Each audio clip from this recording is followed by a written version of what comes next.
The housing shortage makes it possible also for landlords to keep their buildings fully occupied while charging excessive rents, as you mentioned, and not performing needed maintenance. What do you think about stricter code enforcement? Well, even before I started door knocking and running for office, I always thought that one things that Burlington really needs to address very head on is looking at our code enforcement office. It's a great resource that Burlington started several years ago to look at creating an office that could actually maintain and enforce a kind of a level quality of housing in Burlington, especially considering we have so many people who rent and so many apartments. When I first moved to Burlington, unfortunately, I had a landlord that was not great. The furnace went out in the middle of the winter, and he was very slow in his response, and I had to use code enforcement to get, to basically move him into action, move the landlord into action. And it was not, they did respond. It took my sister and myself, she was my roommate at the time, being proactive to get the office to actually do anything.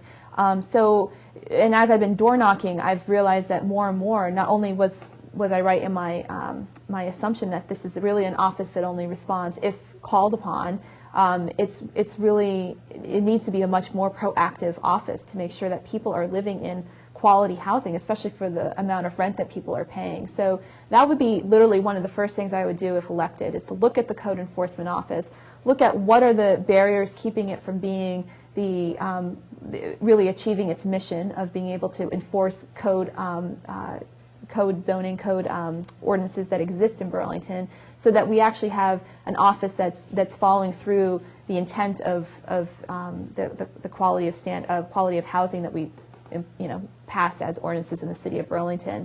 And I think also reaching out and doing some good old grassroots organizing and letting the community know that not only that this office exists, this is how you contact them, this is what the basic levels of code are in the city. I think as I've been door knocking, I think a lot of people just don't know that they can have a better standard of living by just using the existing office and asking them to enforce existing code laws that we have on the books in the city. It would improve a lot of people's lives, I think, and really, I think, also reveal some landlords who are not doing their part of maintaining decent and safe housing, frankly. So that would definitely be one of the first things I would work on if elected. I live on the 6th floor of a 10-story building in downtown Burlington.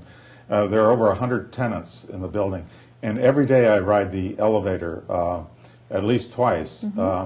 And so yesterday morning I took a picture of the certificate of operation in the elevator.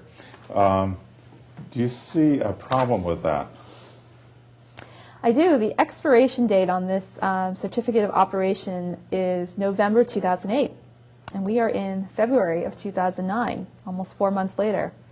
I think this is a perfect example of not only, to me, being proactive and getting to every apartment is the ideal, but this to me in Cathedral Square, which has how many residents? Over 100 Over residents? 100, I think it's 120 apartments, or possibly 104, I'm not sure. So even more than 100 people who are riding this elevator, and this beyond the date of expiration when it should be inspected again, is really troubling. I mean, it would be horrible for us to have to wait for some sort of major violation, major accident or something to happen for us as a city to really realize that code enforcement is an office that's not doing as much as it should be.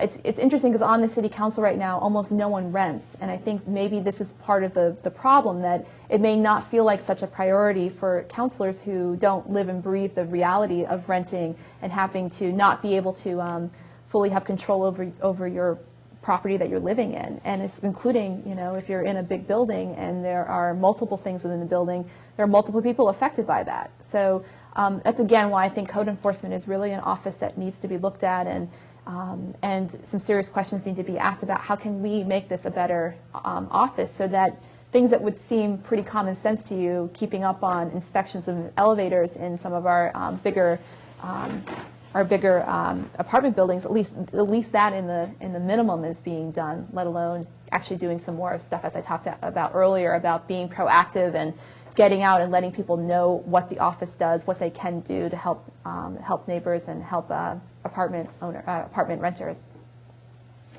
We have a history of the elevator in where I live. Last year, the sticker was even worse. It was outdated even more. And we had meetings about it and complaints, and finally they did get it inspected. While we were having those meetings, I did research on the internet about elevator accidents, and I found a case in Texas where a doctor was going into an elevator in a hospital in Texas, and he got caught in the door, and so his head ended up down in the basement while the body ended up on the top floor. And elevators can be really dangerous. And so after that meeting where I posted that article on the bulletin board so other people could see how important it was, and after that meeting they did have it inspected, but now again it's only been less than a year and the inspection certificate is outdated again.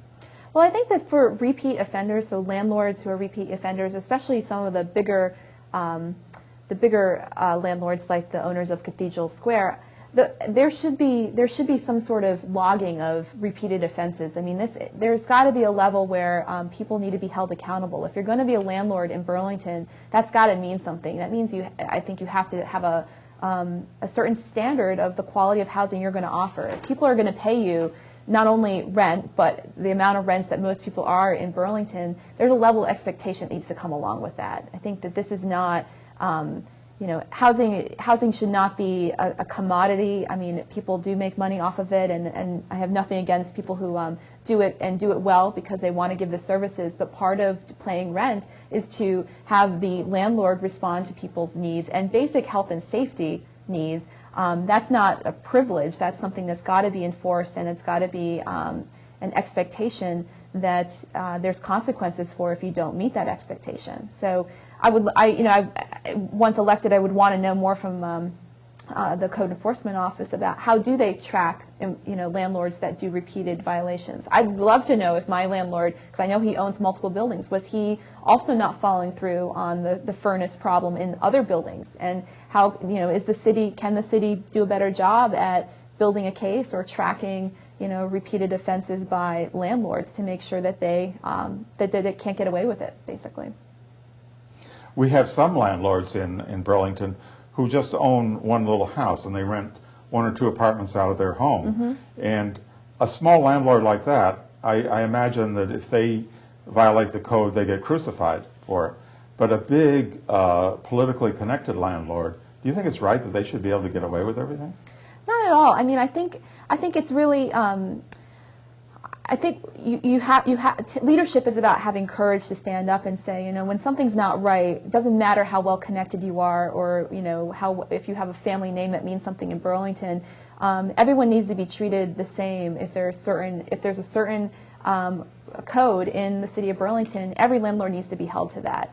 And there are great landlords out there, but there are also bad landlords out there. And I don't think a name or political connections that you have should be something that you get to hide behind and continue to make a profit and avoid having to do the basic, follow through on the basic expectations that a landlord should do in Burlington. I personally have a great landlord now, and they are worth their weight in gold, and we should really be doing what we can as a city to support those landlords that are doing the right thing and spend our energy and our focus on working on the landlords who aren't, because there's plenty of them out there. I pay an enormous rent too. They get over $1,000 for my apartment. It's only 440 square feet.